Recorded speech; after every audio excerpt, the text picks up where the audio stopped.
ಆಳ್ವಾಸ್ ಕಾಲೇಜಿನ ಒಂದು ವಿದ್ಯಾರ್ಥಿನಿ, PU ಕಾಲೇಜ್, PU. ಆ ವಿದ್ಯಾರ್ಥಿನಿ ಅಂತಂದ್ರ 3 ಎಕ್ಸಾಮ್ಗಳ ಬರ್ತಿದ್ದು.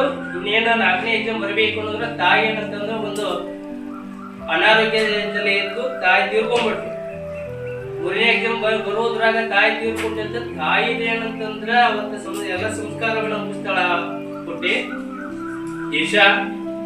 ಇನ್ನೇನು ನಾಳೆ ದಿವಸ ಮತ್ತೊಂದು ಎಕ್ಸಾಮ್ ಐತಿ ನೋಡ್ರಿ.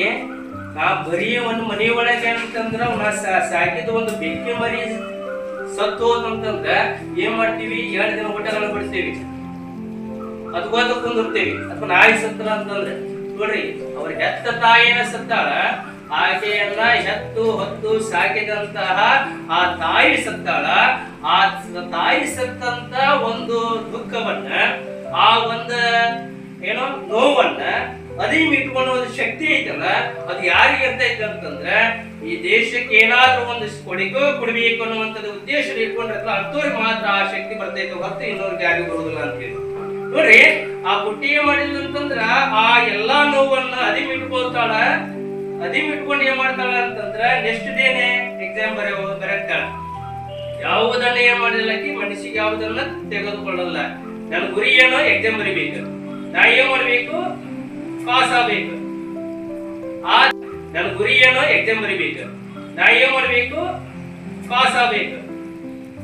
ಆ ದಿಶೆ ಇಟ್ಕೊಂಡೆ ಅಂತಂದ್ರೆ ಆ ದಿಶಾ ಏನ್ ಮಾಡುದು ಅಂತಂದ್ರೆ ಎಕ್ಸಾಮ್ ಬರೀತಾಳ.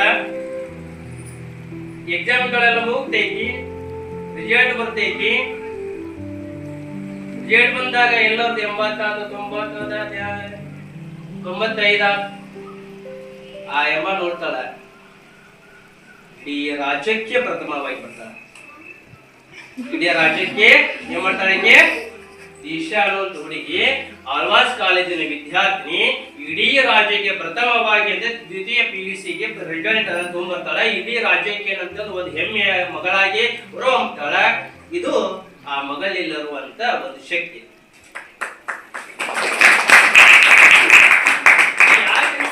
ಅಂತಂದ್ರೆ ನಾವೇನಂತಂದ್ರೆ ಇಲ್ಲಿ ಕುಂತೀವಿ ಅಂತಂದ್ರ ಸುಮ್ಮನೆ ಕುಂತಿಲ್ಲ, ನೀವೆಲ್ಲ ಇಲ್ಲಿ ಎದ್ದಿರಲ್ಲ. ಒಬ್ಬೊಬ್ರು ಏನಂತಂದ್ರೆ ಈ ದೇಶದ ಆಸ್ತಿಗಳು